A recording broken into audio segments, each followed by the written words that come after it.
আসসালামু আলাইকুম সুপ্রিয় শিক্ষার্থীরা, বরাবরের মতোই আজ আমি উপস্থিত হয়েছি ইংরেজি বর্ণমালার শুদ্ধ উচ্চারণ নিয়ে। সুপ্রিয় শিক্ষার্থীরা, আমরা ইংরেজি বর্ণমালা জানা থাকা সত্ত্বেও অনেক সময় এর উচ্চারণগুলো ভুল করে থাকি।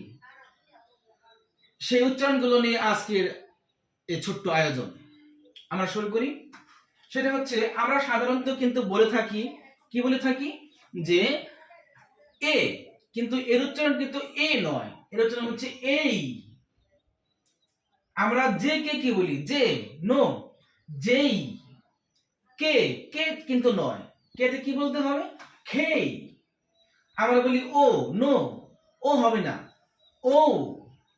আমরা বলি পি, নো, ফি।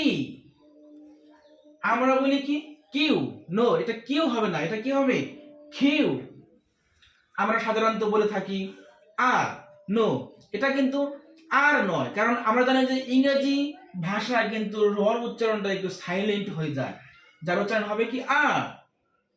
তারপর এটা হচ্ছে এস, তারপর এটা কি টি, আমরা বলি টি, নো, এটা টি নয়, এটা হচ্ছে টি, টি। তারপর আছে আমরা বলি ভি, এটা হচ্ছে খানিকটা এরকমই, ভি, উপরের যে টিথ এবং নিচের লিপটা মিশবে, ভি।